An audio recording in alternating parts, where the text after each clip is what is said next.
Eu gostaria de reiterar ao que disse da presidência ao senador Jorge Viana. O seu discurso não só ecoou na consciência de todos os brasileiros, como também representou o nosso pensamento. Nós estamos revoltados com os acontecimentos que têm ocorrido no nosso país, não somente em São Paulo, mas em todas as outras grandes capitais, em que há um movimento espontâneo, sobretudo da mocidade estudantil universitária. E eu quero dizer a Vossas Excelências que, voltando no passado, lá pela década de 50, eu, estudante no Rio de Janeiro, também tive a oportunidade de participar de movimentos estudantis que se colocavam contra algumas posições tomadas pelo governo da época. E quero dizer a Vossas Excelências que guardo com muita honra os sinais das pauladas que eu recebi da Polícia Especial, do Cap Vermelho, que vinha ainda da ditadura de Vargas. Sei, portanto, por experiência própria e corporal, o quanto isso afronta a dignidade daqueles que desejam expressar os seus pontos de vista, muitos deles até que não correspondiam ou não correspondem às nossas expectativas de cidadão. Mas são manifestações que devem ser respeitadas e os governos têm a obrigação de manter a ordem dessas manifestações, respeitar o direito de palavra e de pensamento dos nossos concidadãos, principalmente dos jovens, porque eles têm esse impulso muito natural que os leva, às vezes, a tomar posições que possam contrariar as pessoas mais velhas ou mais conservadoras. Mas é um eco, é uma manifestação que nós devemos respeitar e até estimular, porque a cidadania, presidente Paulo Paim, começa justamente dessas explosões da juventude. Por que nós estamos aqui, hoje, representando os nossos estados e o povo brasileiro? É porque nós tivemos também uma escola, e essa escola se submeteu a vários percalços. Uma delas é até lutar contra a ação das forças policiais. Acho que eu recebo o discurso do senador Jorge Viana por considerá-lo apropriado para a ocasião. Ele não falou como membro de um partido político. Ele falou como um cidadão, como um estadista, que está vendo o que está acontecendo no nosso país e, baseado nesses acontecimentos, alertando aqueles que são responsáveis pela ordem pública, pela segurança e a integridade e a voz do cidadão brasileiro. Mas, senhor presidente, com essas considerações, eu gostaria também de registrar aqui com pesar o falecimento do progenitor do senador Paulo Bauer, ontem acontecido. Que dessa tribuna chegue a Sua Excelência as expressões do meu pesar, do meu consolo como cristão, e que recebam essa decisão divina como um alerta para a condução de suas vidas. A ele, a minha solidariedade, e tenho certeza, senhor presidente, que ela representa o pensamento de Vossa Excelência. Mas adentro, senhor presidente, no discurso que me traz nesse instante.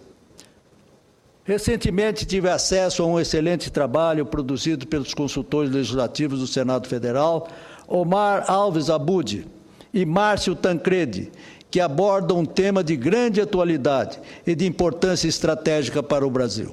Refiro-me, senhor presidente, ao estudo que foi publicado como o texto para discussão do número 128 do Núcleo de Estudos e Pesquisas do Senado Federal, intitulado, aspas, "Por que o Brasil está trocando suas hidrelétricas e seus reservatórios por energia mais cara e poluente?"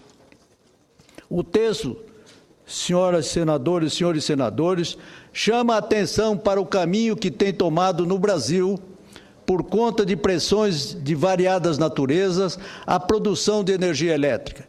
Graças a essas pressões, segundo o estudo, temos deixado de aproveitar nosso potencial hídrico e ressalto, até ao arrepio da lei, que estabelece o conceito de, entre aspas, aproveitamento ótimo, como princípio condicionante para a concessão de aproveitamento de potencial hidráulico, com evidente desperdício de nossos recursos. E esse desperdício, senhor presidente, é de difícil recuperação. A contrapartida disso é que o país tem ficado cada vez mais dependente para a geração de energia de fontes mais caras e poluentes do que a fonte hidroelétrica.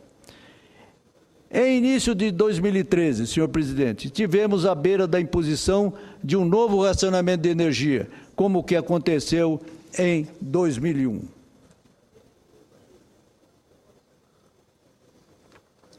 Os reservatórios de nossas hidrelétricas, em dezembro de 1912, estavam, em alguns casos, mais baixos do que no final de 2000, à véspera do chamado apagão, que impôs aos brasileiros o racionamento.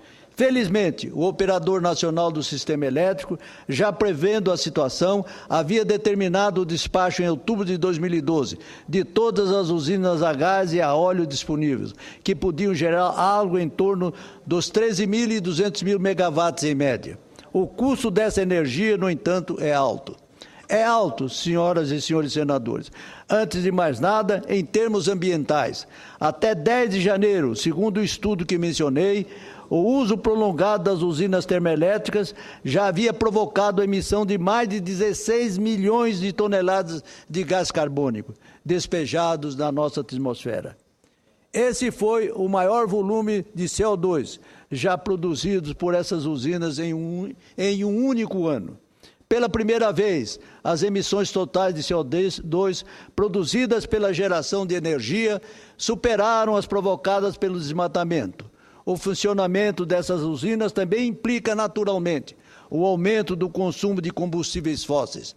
Para se ter uma ideia, em outubro do ano passado, o Brasil chegou ao 6º lugar no ranking mundial dos maiores consumidores de petróleo do mundo, ultrapassando a Arábia Saudita. É alto também, senhor presidente, porque a energia gerada pelas termoelétricas é mais cara, enquanto que em uma hidrelétrica de grande porte, o megawatt-hora custa menos de R$ 85, uma termoelétrica chega a custar R$ 390 se a usina opera com gás natural, ou quase 600 se funciona com óleo combustível. A diferença é gritante e vai certamente comprometer a promessa do governo de reduzir em 20% as contas de luz residenciais.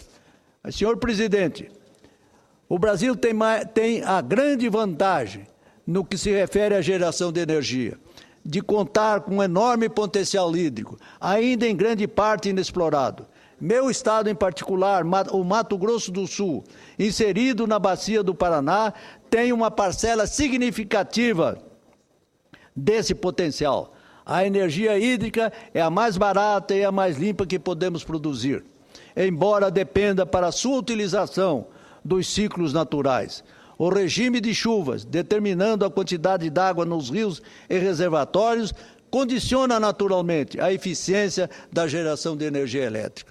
Uma forma de lidar com essas circunstâncias naturais é contar com um sistema backup, com usinas que podem gerar energia independentemente dos caprichos da natureza, como é o caso das térmicas. Essa é a opção brasileira. Temos um sistema hidrotérmico de geração de energia com as térmicas funcionando como backup. Mas, quanto menos eficientes forem nossas hidrelétricas, mais vulneráveis estaremos em relação ao aleatório dos ciclos naturais e mais necessitaremos do socorro das térmicas com custos que já apontei. Ora, senhor presidente, Hidrelétricas mais eficientes, menos vulneráveis nos momentos de falta de chuva, exigem a construção de reservatórios maiores. E aí reside um dos nossos problemas. Construir reservatórios maiores implica a inundação de áreas mais vastas. E isso é sempre alvo de fortes pressões socioambientais contrárias. Desde os anos de 1990, não se concebem mais grandes projetos de hidrelétricas com reservatórios. De lá para cá, as hidrelétricas projetadas e construídas no Brasil são, em geral, usinas a fio d'água, mais baratas e menos problemáticas do ponto de vista do licenciamento ambiental, mas, muitas vezes, menos eficientes. Em alguns casos, dados os aspectos de relevo, isso é tecnicamente justificado, como é o caso das usinas do Rio Madeira, senador Raupp, em Jirau e Santo Antônio. Em outros casos, não é razoável, e a melhor solução técnica para o aproveitamento ótimo do potencial pedia a construção de reservatórios maiores. É o caso de Belo Monte, no Xingu. Isso tem implicações tanto para a geração de energia quanto para a capacidade de reservação, fator estratégico para lidar com as variações nos ciclos naturais e, portanto, para gerenciar a necessidade de acionamento das usinas térmicas com todos os seus custos. Senhor presidente, senhores senadores, não há como gerar energia sem consumir recursos e produzir algum tipo de retorno negativo no ambiente. Usinas que usam o calor provocado pela queima de combustível, desde combustível fóssil até o nuclear, passando pela biomassa, têm efeitos ambientais graves, ao gerar uma quantidade significativa de dejetos. A energia produzida pelas hidrelétricas tem seu preço em termos ambientais, mas comparativamente às alternativas, esse preço é bastante razoável. Devemos, portanto, ter suficiente maturidade e razoabilidade para encarar os custos e os benefícios implicados pela geração de energia em todos os seus níveis, sociais, econômicos e ambientais, e tomar melhores decisões, visando ao mesmo tempo a máxima utilização dos recursos que dispomos. Dados os custos envolvidos, o desperdício é imperdoável. Ter acesso à energia elétrica é um item de bem-estar a que todos deveriam ter direito. Mais do que isso, senhor presidente, no mundo moderno, não ter acesso à energia elétrica é ser condenado a viver uma espécie de exílio, um tipo de marginação insanável. É imperativo, portanto, que encaremos de forma sensata e equilibrada o desafio da produção de energia. Para isso, senhores senadores, não podemos nos dar o luxo de abrir mão de nenhuma fonte possível de geração de energia, especialmente de deixar de explorar nosso potencial hidráulico, dentro dos limites da razoabilidade e do uso responsável dos recursos de que dispomos. Pela oportunidade do tema que trago hoje, gostaria de ressaltar o esforço que surge em diferentes regiões do país. São ideias não só preservacionistas, como do aproveitamento racional dos recursos hídricos, como, por exemplo, a próxima reunião do Comitê da Bacia Hidrográfica do Rio Paranaíba, a se realizar no dia 20 deste mês, na cidade de Itumbiara, em Goiás. Este comitê reúne representantes de Mato Grosso do Sul, Goiás, Minas Gerais e São Paulo, estados que têm áreas que compõem a hidrográfica do Rio Paranaíba. A expressão hidrográfica do Rio Paranaíba, que é o formador máter do caudaloso internacional Rio Paraná, tem em todo o seu trecho recursos hídricos de um potencial imenso e que poderão oferecer, como já tem oferecido, através da hidrelétrica da Cachoeira Dourada, uma oferta maior de energia ao país. Considero muito importante o trabalho do Comitê da Bacia Hidrográfica do Paranaíba, inclusive porque sua 11ª reunião ordinária apresentará o plano de recursos hídricos na área da bacia para os próximos 20 anos, e que há de despertar pela sua essência o interesse dos governos federal e estaduais para a sua execução. Daqui, cumprimento os membros do comitê e a Prefeitura Municipal de Itumbiara pela realização do importante evento. Mas, senhor presidente, aproveito este momento em que já me encaminho para a conclusão do meu pronunciamento, para abordar rapidamente um outro tema também relativo ao acesso a fontes de energia, tema que já tive a oportunidade de explorar mais longamente em outras ocasiões.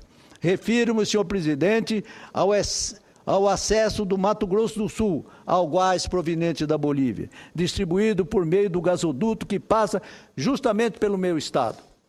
Tenho defendido e lutado pela instalação em Mato Grosso do Sul de uma unidade separadora, pelo menos uma, senhor presidente e senhores senadores. Projeto já antigo, mas nunca